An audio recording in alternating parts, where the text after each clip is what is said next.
Hello, screenwriters, and welcome to Writing for Screens, the Screenwriting Step-by-Step Project, Volume 74. My name is Glenn Gers. I am here every Monday through Friday, if I can be, at 3 p.m. Pacific Standard Time, writing a TV drama pilot script and letting you share my screen so I can demystify the writing process a little bit. I have been a screenwriter and TV writer for 25 years, and I have figured out a way that I think is a helpful process. It's not the only way to do it. It's not the best way to do it. It's just a way to do it. If you're looking for a way, looking for some sense that this is a doable thing, artistically, creatively. The business end, I am skeptical on very often. But if you would like to ask a question and you are here online, just type it into the chat.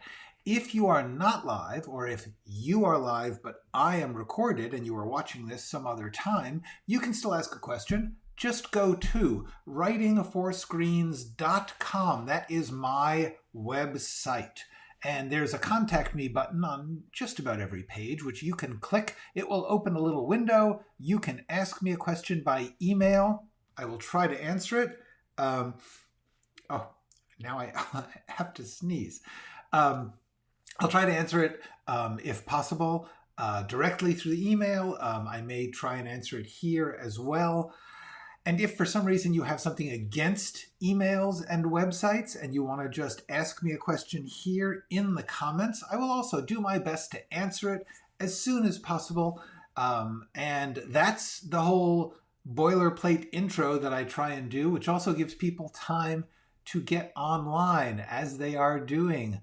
Hello, Malia MFC. Hello, Kitschy. Hello, Matthew. Hello, everybody. It's good to see you. And now we are going to plunge right into the writing process. So I'm sharing the old screen here, and we are going to go to the outline as I often do. We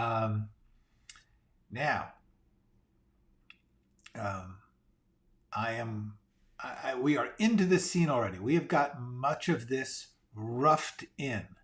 So let's see what we have. Opening the script. Okay, so is IMDb Pro worth it? It depends. Worth it to you for what purpose? The thing that it's good about is that it tells you a lot of projects that are in the works or in development, stuff like that, so that you can know what people are doing or things that they have worked on that perhaps didn't make it to the full official credits. And they give you some contact information. It's not like you can just then call up, Brian Grazer and say, hey.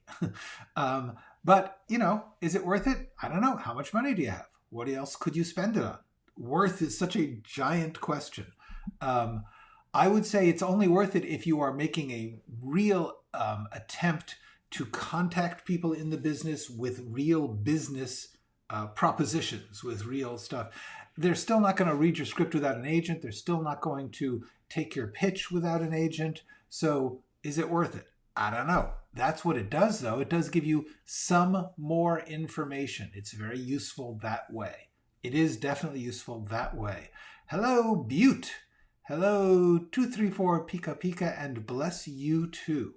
Let's get back to writing. Okay. So I'm just rereading what I wrote yesterday.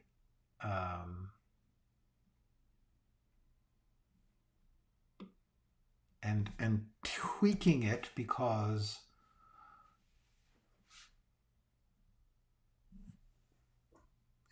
let's leave it at that.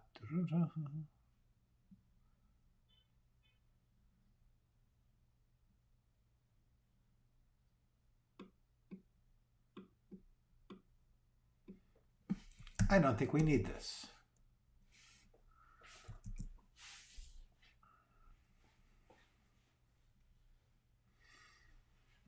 Okay, so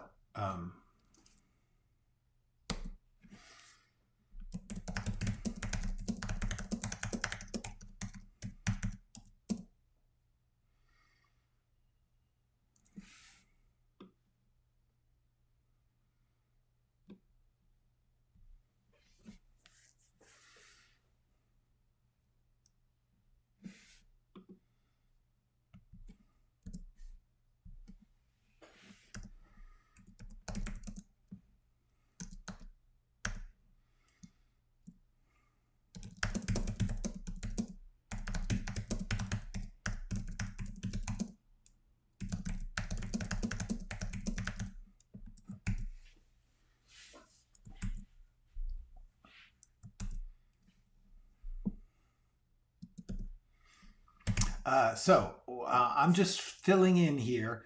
I'm probably over describing sometimes, but my general feeling is get as much as you can on the page. You can always cut it later. It's better than not knowing what you're doing, not knowing what you have.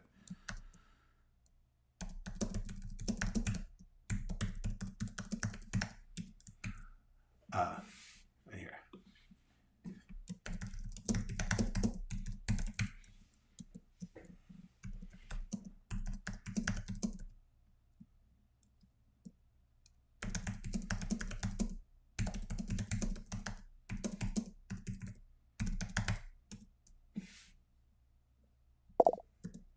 And soaks a washcloth. Oh, thank you, Lisa. That is very kind. I am happy to provide you with content.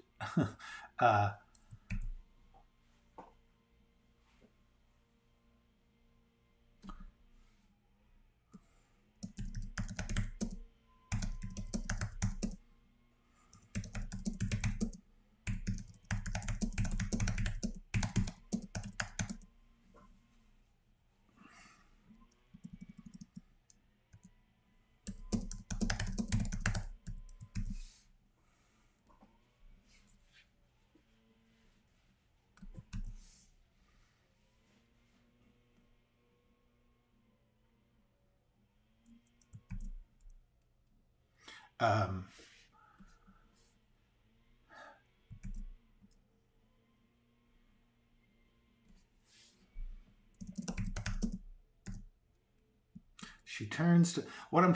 I have this. This is the thing that happens sometimes. I will be writing here because I have the scene in my mind. I know that I want them, as I said in the outline, each trying to care for each other, but each also needing care.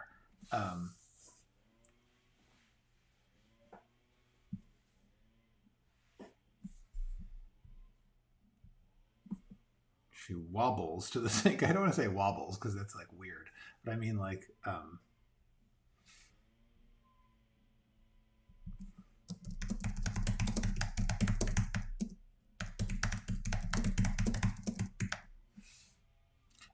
make her way unsteadily. Make her way unsteadily.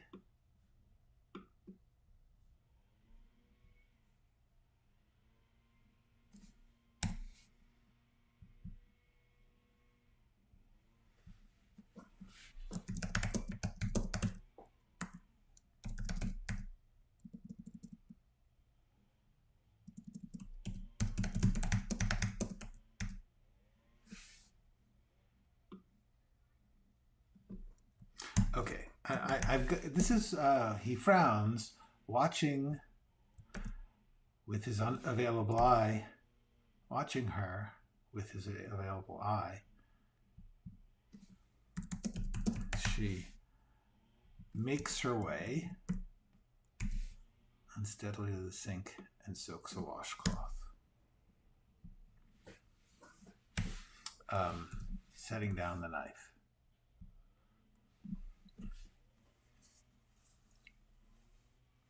Okay, let's see what we got here. So basically what is that? I know the rough idea of the scene, which is he's trying to take care of, he starts to try and take care of her. She's trying to take care of him. Both of them, frankly, need help. That is the point of this, that is the shape of the scene, the action, during which I will then drop in little bits of introducing each other, introducing themselves to each other. He frowns with his available, watching her as she. So this is what you do. You tinker with the words, watching her. Head unsteady to the sink.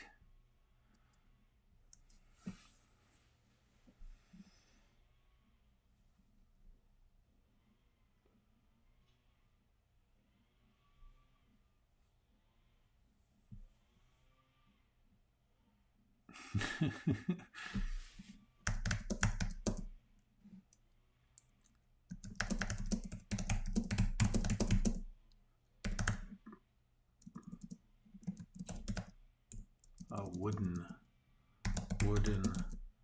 knife block. She misses the slot repeatedly.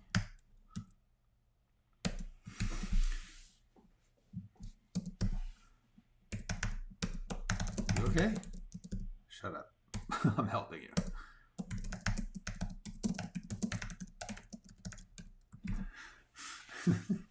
Okay, that's good.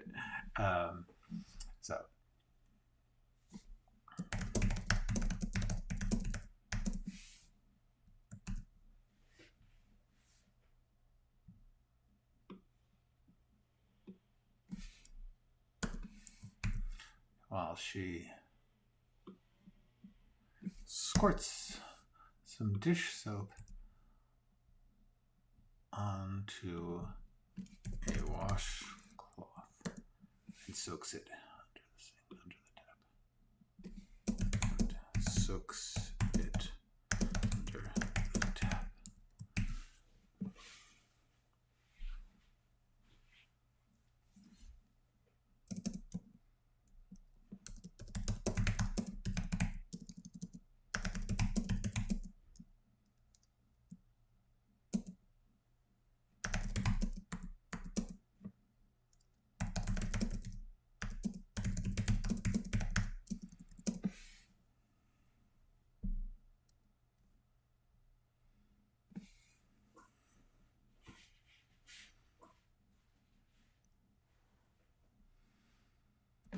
So then she turns and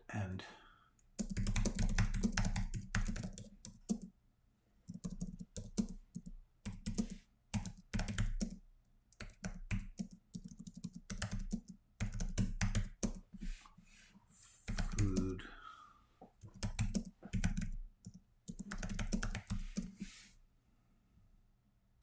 Yeah, it's not over described. Then she comes and she goes to him, moving the frozen food.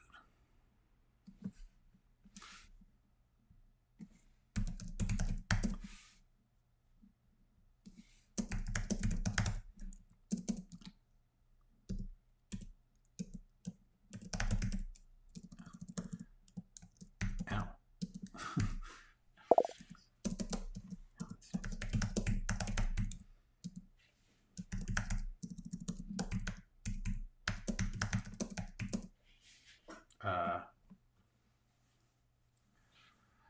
Okay, sudsy water runs down his face and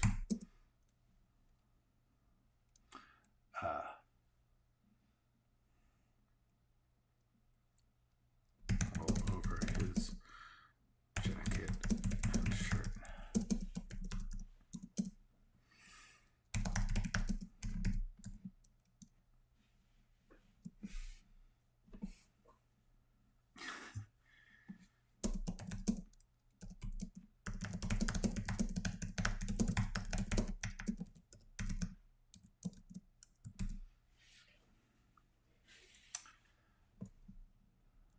He's trying to be polite, letting her help. All right, so I'll probably end up simplifying this a great deal, but I'm trying to get the vibe, the moment.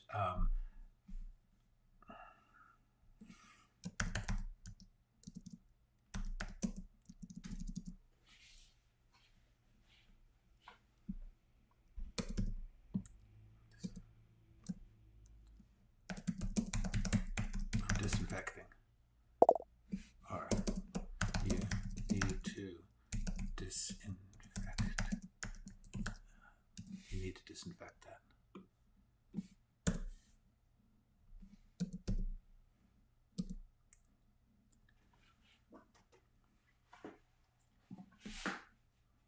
With the cloth.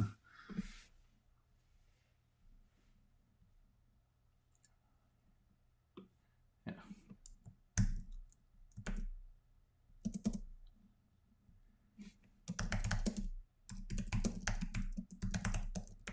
That means it's working.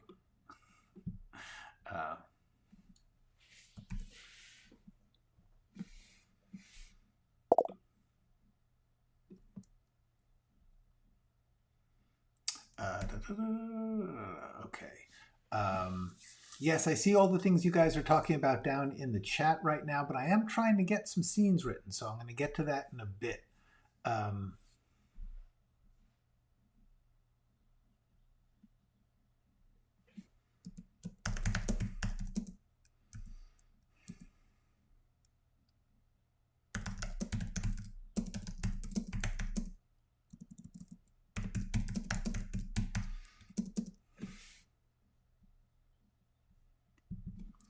Intimately close now.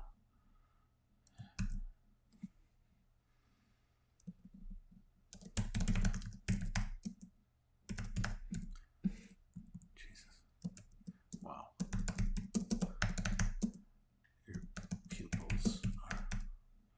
Your pupils are huge. I'm stoned out of my mind. Stoned out of my mind. Good to know. Good to know.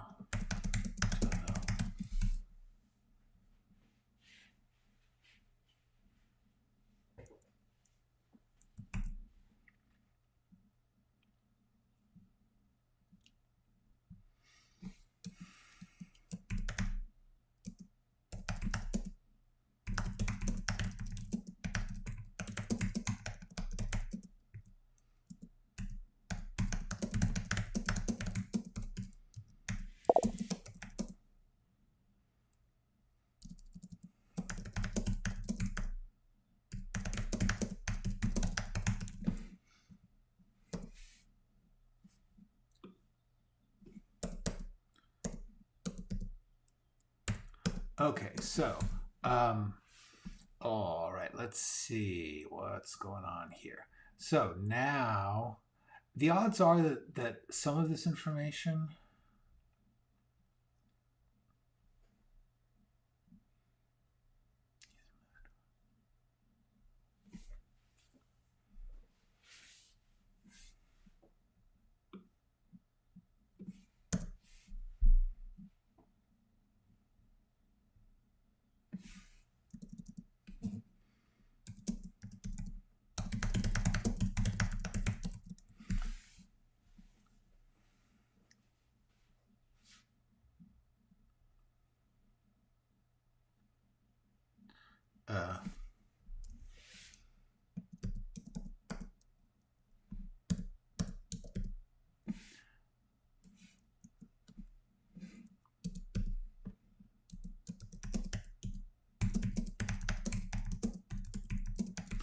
Justice is a very deep sense.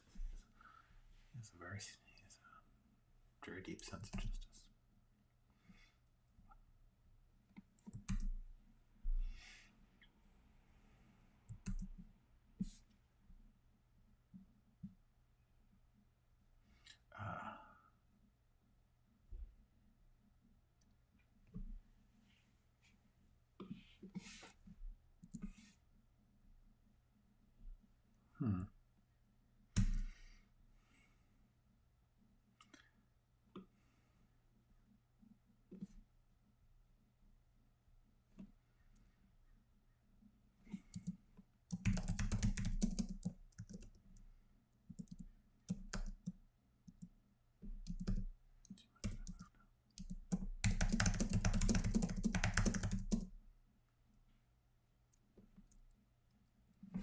Do you mind if I put this?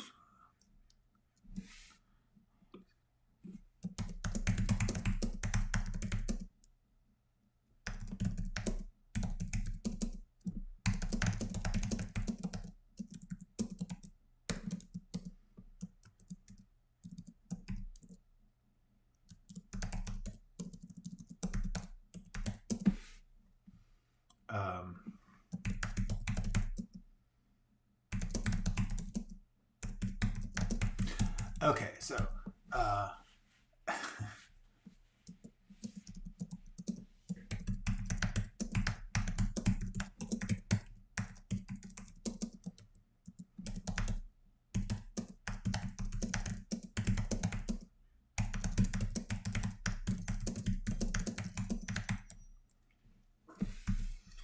okay, so yeah. Okay, this is good. This is the scene. All right. Okay, so now basically we've got a basic introduction going. What I now know I have to get through. This is sort of like the way that when I'm working on the scene, what I'm trying to do is sort of there's like a checklist of beats I need to get to. So that's going to be there. This is so now I have to get this in here, a little bit more about his actual identity, and then we have to get them out of there. So let's see.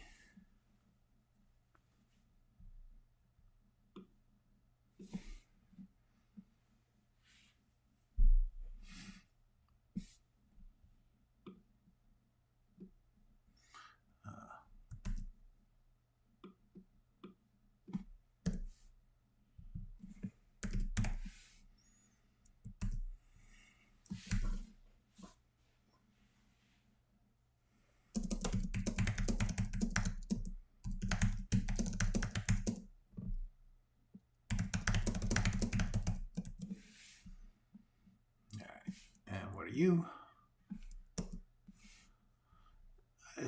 This joke probably won't last, but the point is, I'm going to get to him. He has to like make a speech here. He has to get into his thing. That is the next piece of this. And the problem is, I don't have that speech yet. But this is like when he's been thinking about this. He's been writing about this. He's got this available whenever anyone texts him. Yeah. So there we go. So that's and then it will become uncomfortable that he has dumped all this information, and that will be the thing that ends the conversation and moves them to the next piece of the scene. You spend a lot of time trying to get your head into the behavior of the characters, not just the words, not the information, but the vibe of the characters in their relationship in the moment. In other words, you know you have a certain set of beats that you have to accomplish, but that's not a checklist of things to recite. You have to think, how do they feel when they're in this moment, and how do they get to the next moment? For instance, where she starts to care for him, or where he stops it because she's stoned and just staring at him. And so that when he gets provoked into his speech, that's the next thing I'll get here. I'm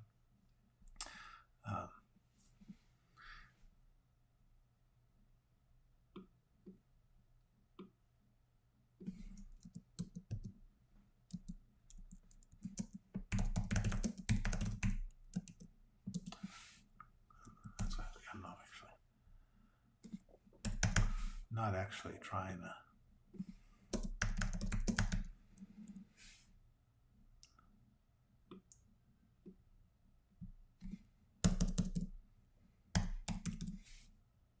Solve crimes.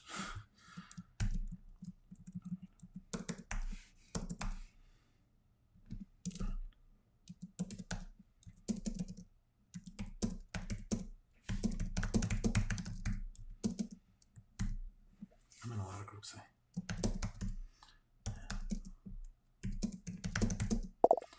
Identities. A lot of groups. Embedded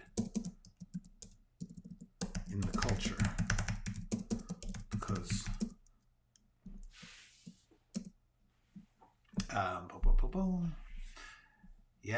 yes I can. Can you talk about how do you make the dialogue of Madeline different from Norman? Yes. Okay, dialogue rhythm is, and these are things that are essentially instinctive or a matter of feeling. But for instance,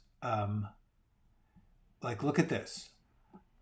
There's a rhythm, like it's not there. The sentences are different shapes and sizes so as to get a feel. I'm a journalist. I'm actually writing a book about online culture. That's why I'm in the group. I'm not actually trying to solve crimes. No, not. And so that you expand on ideas that you want the audience to hear more, and you try and pop from piece to piece. It is very much like poetry. It is a sense of rhythm. Um, as to how do they speak different, how do different characters speak differently, I definitely want to do a whole AMA on that. But the biggest thing I think is to actually try and get a feeling for who they are. It's sort of an acting exercise. It's sort of an inventing exercise. You can give yourself little quirks. You can say, okay, this character is always going to speak in questions, or this character tends to ask, to speak in short sentences. But I think it's more of getting into their mind and finding a voice, literally. Like Norman is going to be a little over-explaining here. Madeline is intelligent. She is kind of poking at him, so she's asking a lot of questions. But the voice is how you know them. That's such an interesting thing to say. It's like, how do you choose a color? Hello, Roddy. So as I go, I'll try and explain it, but I think I'm going to have to explain it after I do it, because also Madeline and Norman are a lot alike. They are both fairly verbal. They are both fairly educated. They are both so that they're going to sort of have a type of dialogue that meshes. But Norman is more pontificating, more full of himself, more of a writer.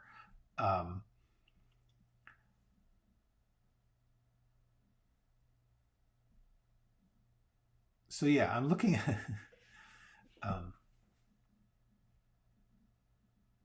it's so weird. This is an interesting thing. How do I explain a thing I don't understand? How do I show you that I'm literally? I try to kind of imagine Madeline is a real person, a real character. The truth is, I think a lot of it comes from watching a lot of stuff, and watching a lot of different stuff. Because here, let's talk about this for a second.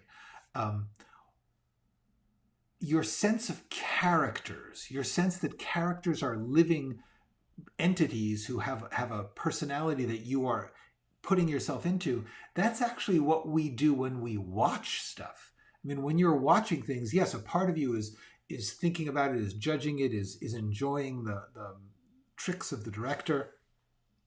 But usually if you're going to be involved in a story, you are partly imagining that's a person. Now the actor is also doing that, and they're giving you a lot of stuff to work with. But all I can say is we empathize.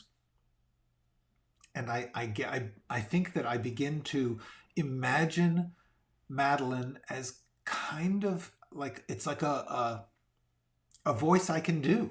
And of course you tweak it. You can adjust it to what you need as the author. But I don't know. It's very hard to, this is a terribly hard thing because it comes easily to me and I don't know how to describe it. So I'll keep thinking about it as I go. It's a really good question. This is a very essential thing to writing any form of performed drama stuff, plays, even to a certain extent songs. Anyway. All right.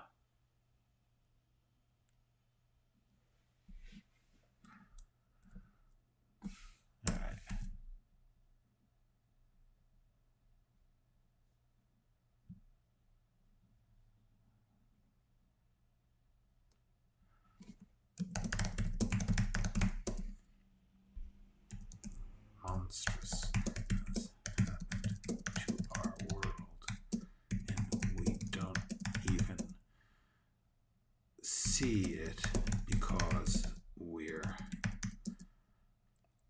enjoying the rewards. Digital culture has changed I'm just talking like myself, but here's what I do. No, that's why I'm in the group. I'm in a lot of groups. I don't know. We'll see.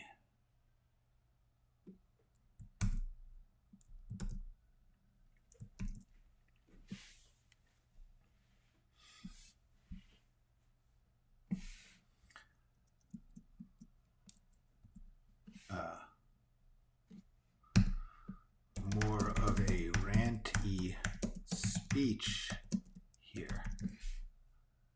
I'm just going to make a note to myself when I'm more in a ranty mood and when I've thought more about his argument, I'm going to put that in.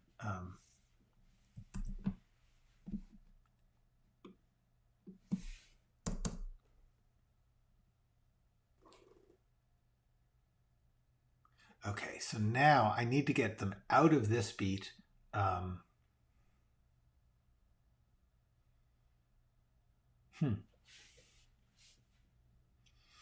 What I need to do is turn the tide to where she needs help.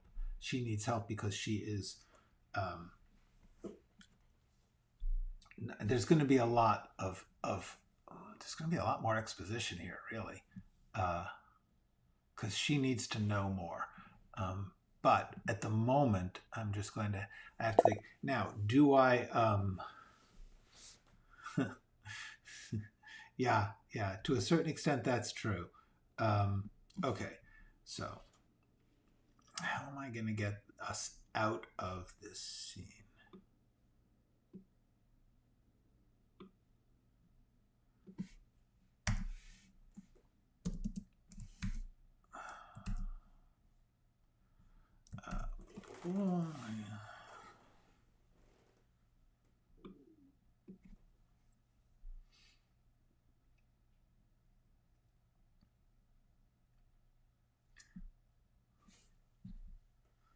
This is not yet right. I'm not thrilled with this, but I will proceed because sometimes you need to just get a new hunk down and then you can go back and figure out what you're missing in the other one.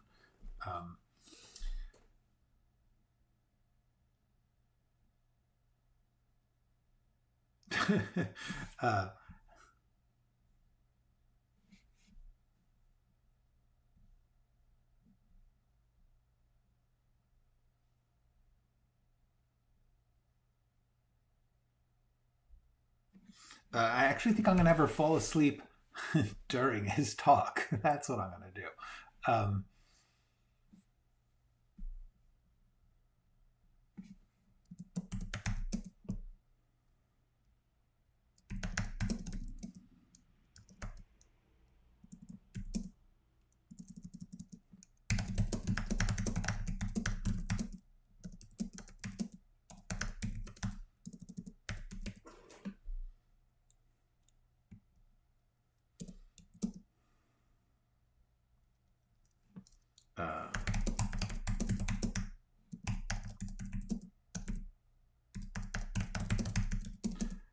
To a certain extent, right now, I'm describing stuff that I will dramatize better. Right now, I'm just sort of getting the thoughts out of my head and into there.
Hey.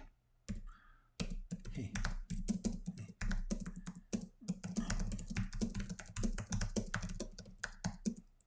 Get you into bed. I think you should get you. I hope you can't hear my stomach growling there. Okay. Let's get you into bed. Let's get you into bed.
Helps her to her feet. Okay. Are you driving? Driving? My bed is in New Jersey. Driving. My bed is in New Jersey.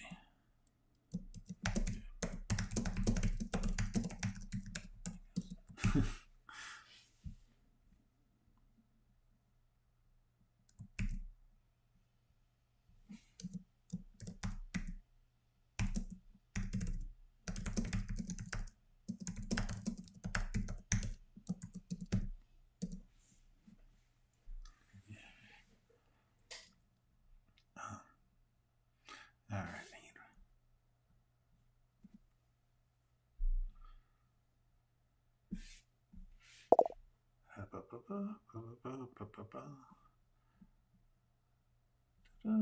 Driving.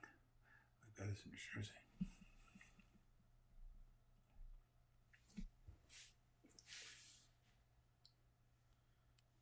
I think any bed will. This is an emergency bed.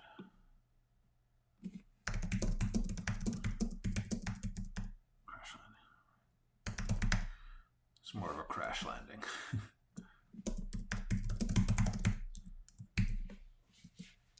Here. Where is this house? Bedroom. There we go.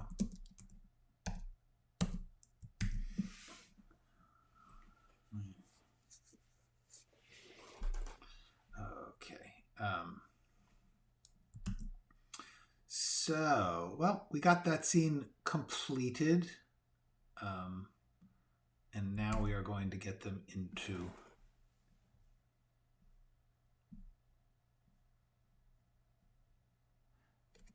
should I go? No, I'm going to answer some questions.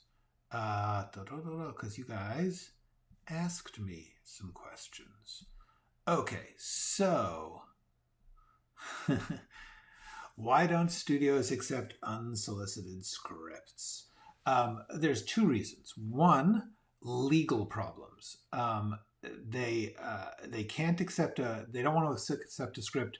I mean, they can get around this by having you sign a release form, but suppose you write a script that has a dragon that lives in somebody's refrigerator, and coincidentally they are already developing one that has a dragon that lives in someone's refrigerator.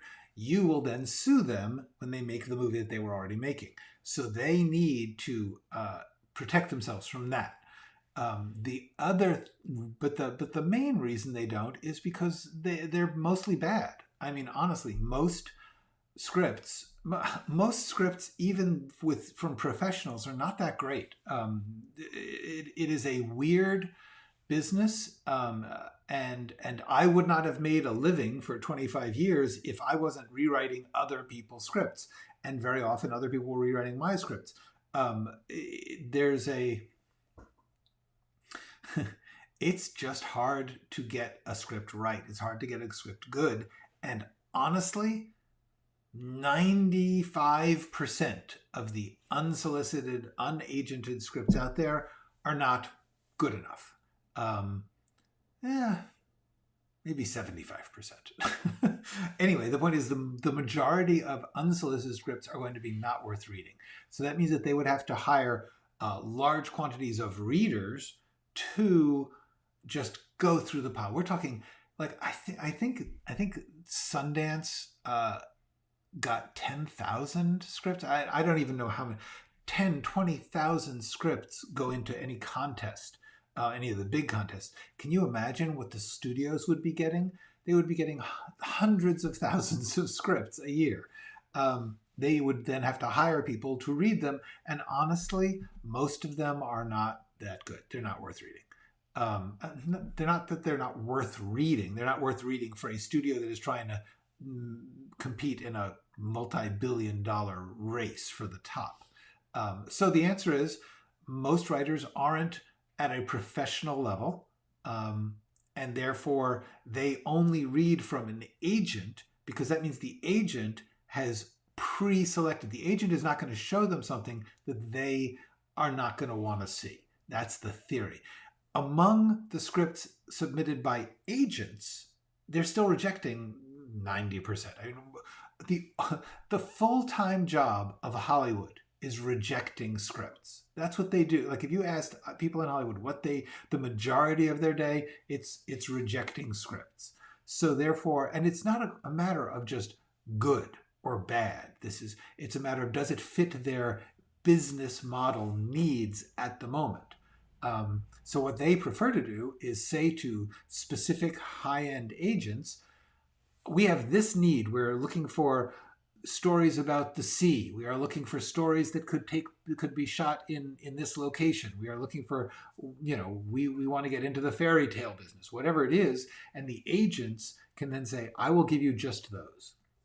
So that is the practical method.